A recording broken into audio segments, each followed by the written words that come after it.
Olá, como você está? Dentro dos atendimentos de casais dessa semana, eu senti a necessidade de deixar aqui um carinho aos casais atendidos e àqueles que não puderam ser atendidos. Infelizmente, nem sempre temos espaços na agenda para todos que precisam e merecem o atendimento, então eu deixo aqui uma dica. Conseguir mensurar entre as maiorias dos conflitos apresentados nesta semana a visualização dos cônjuges sobre o parceiro ou a parceira, né, o homem ou a mulher, o esposo ou a esposa, serem inimigos. Ou seja, a esposa enxergar o esposo como um inimigo e vice-versa. Esse tipo de resultante atrapalha muito o desenvolvimento de um apego seguro na conjugalidade. Então eu venho para informar e reforçar aos atendimentos e a você que não conseguiu ser atendido, que não, o cônjuge não é o inimigo. O que é o inimigo de uma relação mais qualificada na conjugalidade, porque eu abro aqui um parênteses para informar que não existe o casal perfeito e que as melhores pessoas erram. Então, o inimigo, fecha parênteses, o inimigo da conjugalidade é a dinâmica do casal.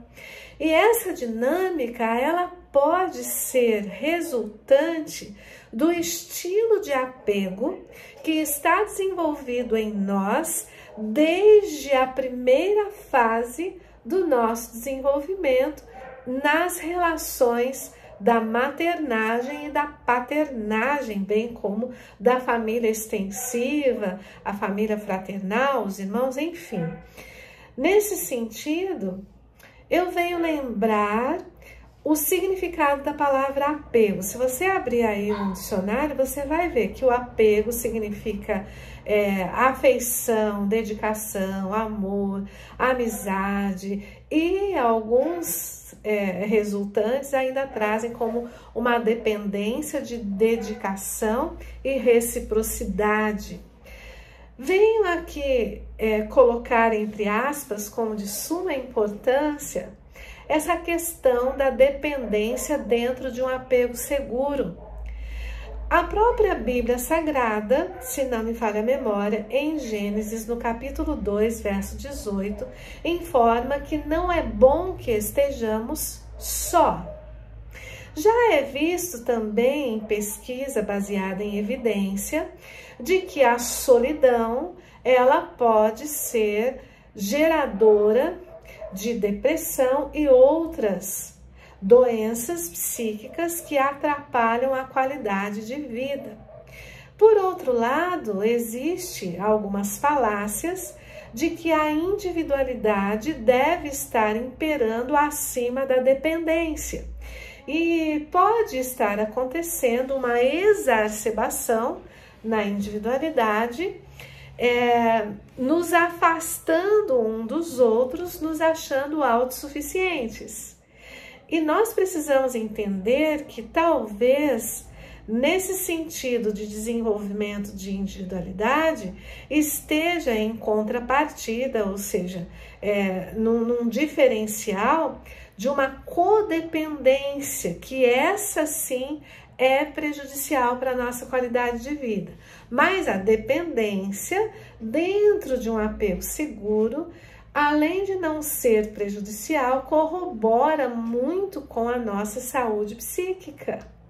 Porque quando nos sentimos dependentes, vamos estar investindo na qualidade dessa relação e evitando a solidão. Para vocês terem uma ideia, pesquisadores, quando partem as perguntas aos casais sobre uma curiosidade a respeito da angina, um problema no coração, as respostas dos casais, tanto de homem quanto mulher, que não identificaram no outro, no cônjuge, uma importância a respeito de si, ou seja, quando não foram desenvolvidas palavras de afirmação, sabe, as 5 linguagens de amor, também a identificação da importância do outro através de um passeio, através de uma dedicação especial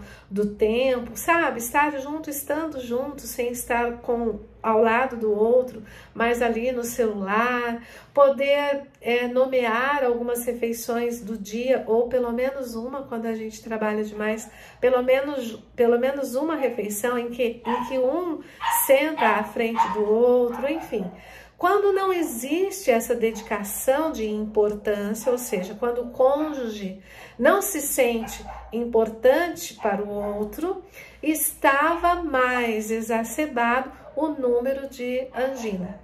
Aí vem a coincidir, aliás, eu não acredito muito em coincidência, e sim em providência, que alguns poetas identificam a figura do coração para demonstração de amor. Então, a falta dessa demonstração já está vista em resultado de pesquisas como pessoas que tiveram mais problema no coração, como por exemplo a angina. Tá, Liliane, mas como é que a gente pode fazer a diferença então da dependência, que dentro de um apego seguro é saudável, e a codependência, que gera aí alguns estressores? Faz uma pesquisa, né? Uma autopesquisa.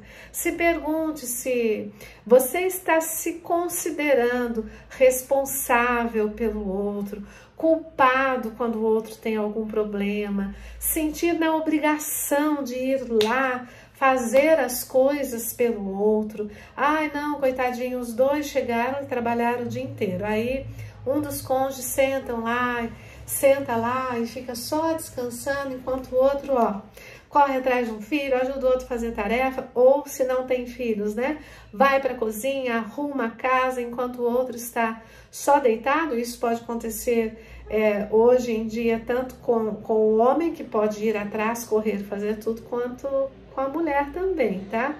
Está muito pareado, já que os dois trabalham fora.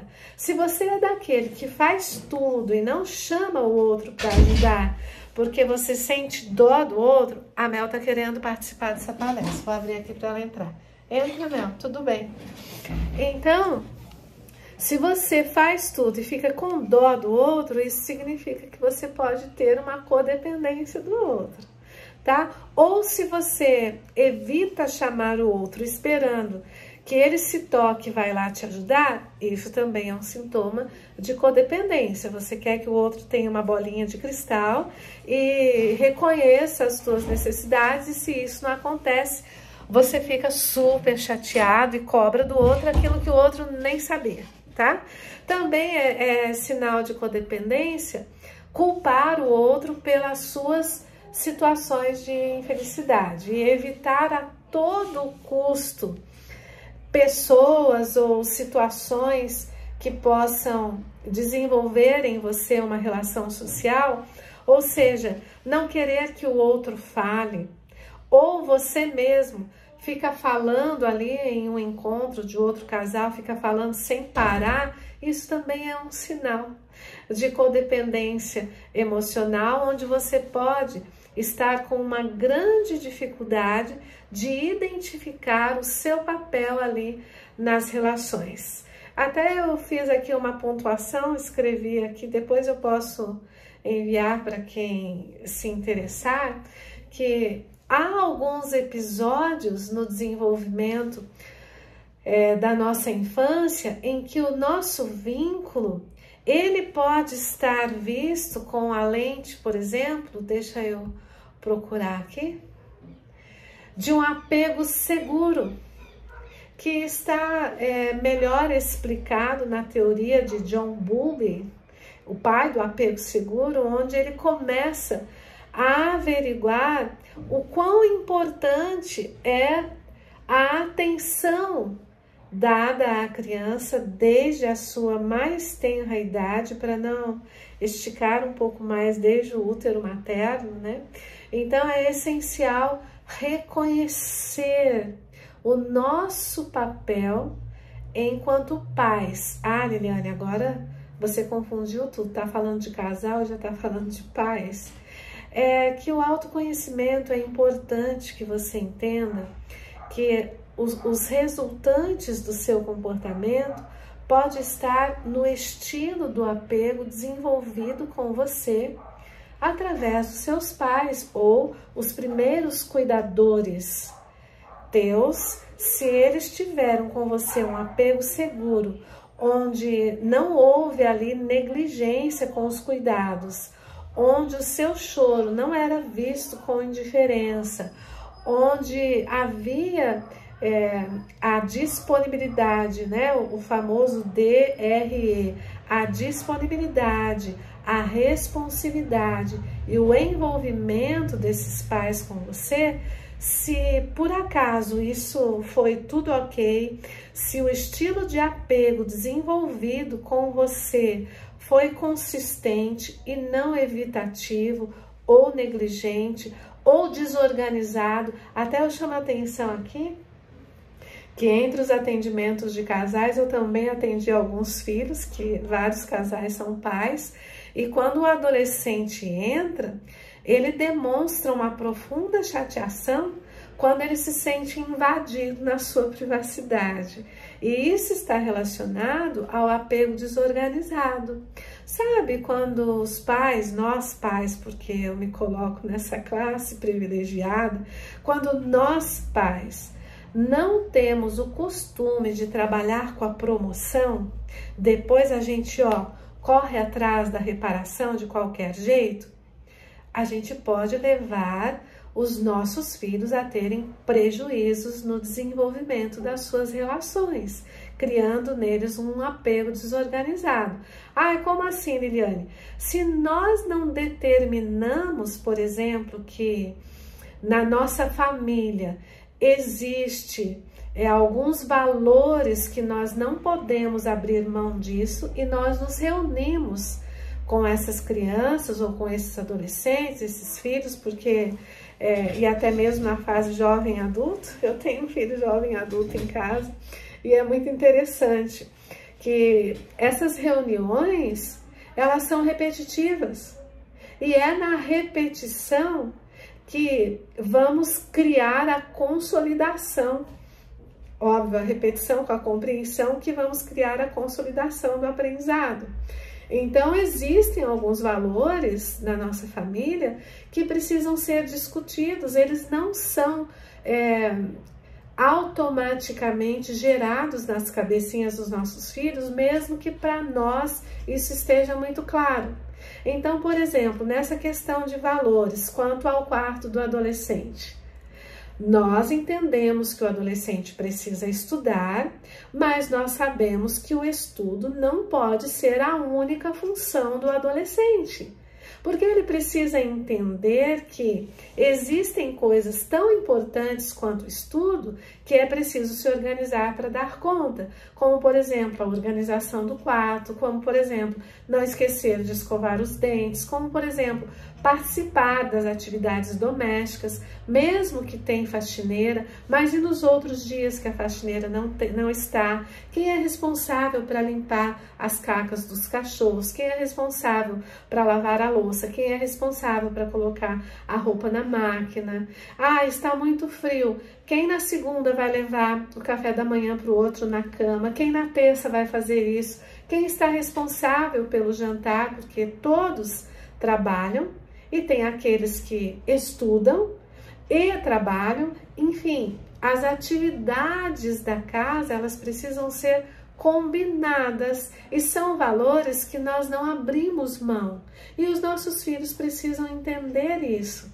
E é claro, com muito carinho, quando nós estamos fazendo a promoção, nós estamos em condições de dar abertura para que participem, para que conversem sobre isso, para que se dividam as tarefas de forma que ninguém fique sobrecarregado.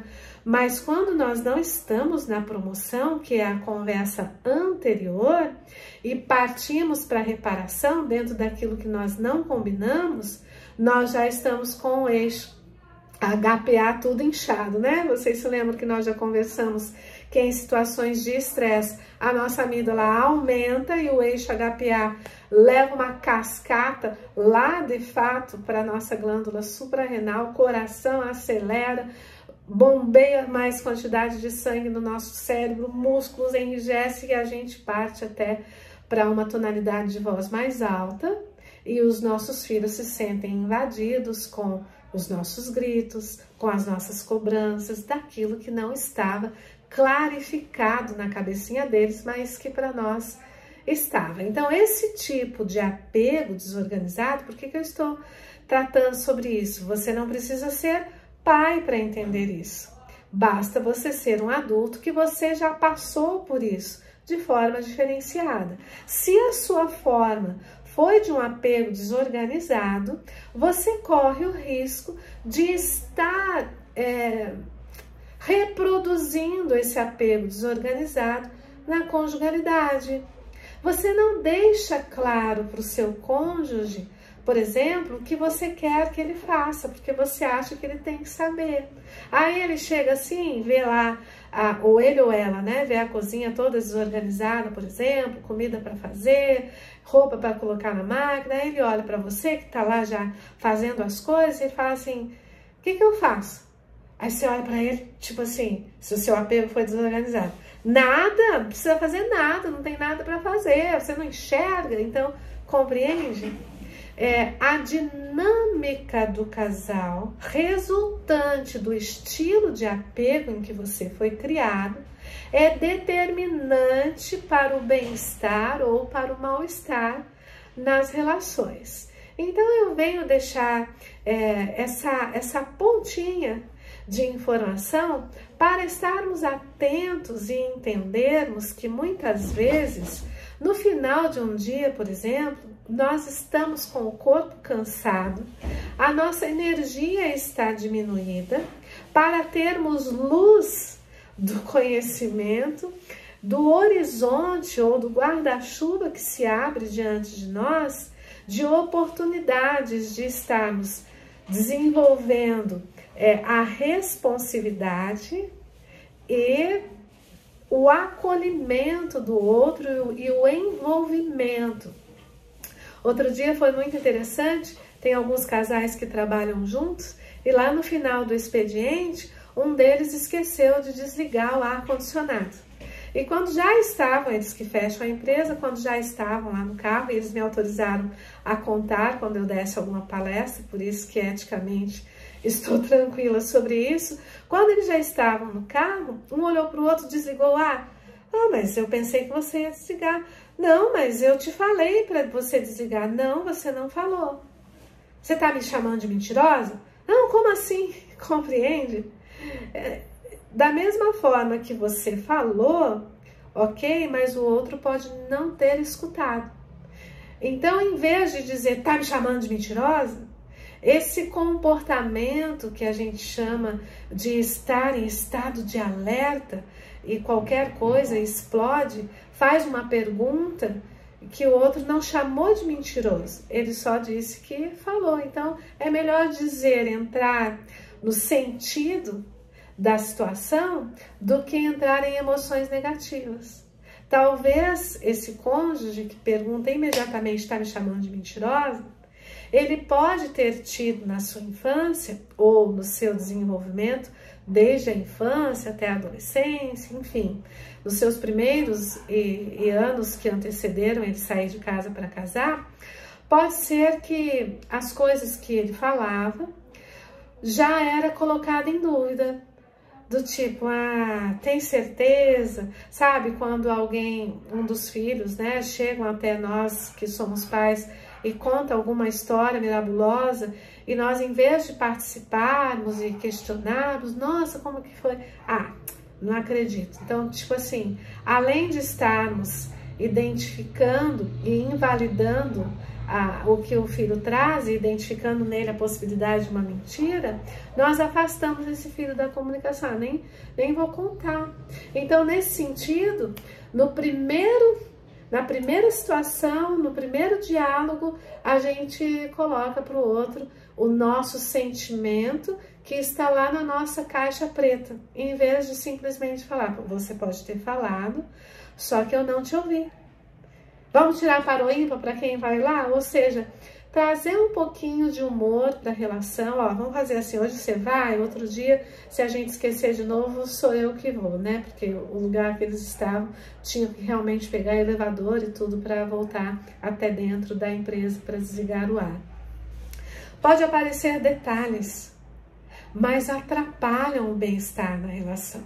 Nesse dia, por exemplo, esse casal foi mudo até chegar em casa. E nesse silêncio, um estava pensando do outro, ela não me compreende, ele estava me chamando de mentiroso, de mentirosa. Poxa, mas não esqueço de desligar esse ar, só hoje que isso aconteceu, ele já está me cobrando. Então, são séries que passam como um filme de uma ligação inconsciente de situações estressoras que nós passamos no nosso desenvolvimento, que juntam ao cansaço do final do dia. Já vou dar aqui uma dica. Não escolham conversar sobre problemas no final de um dia e nem dentro de um carro fechado ou de 4 paredes. Se você quer conversar sobre um mal-estar que se desenvolveu no dia, e de fato, né, a própria Bíblia orienta que a gente não deve carregar para o outro dia as situações, porque basta para cada dia o seu mal, escolham parar na primeira praça que estiver no caminho de volta. E ali ao ar livre, onde você vai pegar uma ocitocina, fica mais fácil conversar, porque a ocitocina é o hormônio do acolhimento. Outra coisa que eu quero deixar aqui de suma importância, já está descoberto que nós temos um ponto de ligação nossa com a espiritualidade, ou seja, com Deus. E está bem aqui, em cima do nosso lobo temporal. Nesse lobo temporal, acontece ali a decodificação do que vai para a memória, daquilo que nós recebemos através do nosso órgão sensorial da visão, mas também mora o acolhimento, o desenvolvimento do afeto. Então, invistam na espiritualidade que você vai estar investindo na sua relação. A importância da sua comunicação com Deus também está implicada na melhoria da sua comunicação com o cônjuge. Um final de semana cheio de comunicação com a espiritualidade, aproveitar o sábado para poder honrar com o que o 4º mandamento nos pede e nos aproximarmos cada vez mais daquele que não é o nosso inimigo. O nosso cônjuge não é o nosso inimigo. Se porventura você usou com o seu cônjuge alguma palavra de julgamento, por exemplo, você é mentiroso, peça perdão, informa para ele que você falou da boca para fora, que você é inteligente o suficiente para não casar com um mentiroso e que você entende que você estava muito cansado ou muito cansada, muito nervoso ou muito nervosa e falou coisas que talvez você também ouviu no processo do seu desenvolvimento, mas você o admira muito e você agradece muito por tê-lo com você ou por tê-la com você.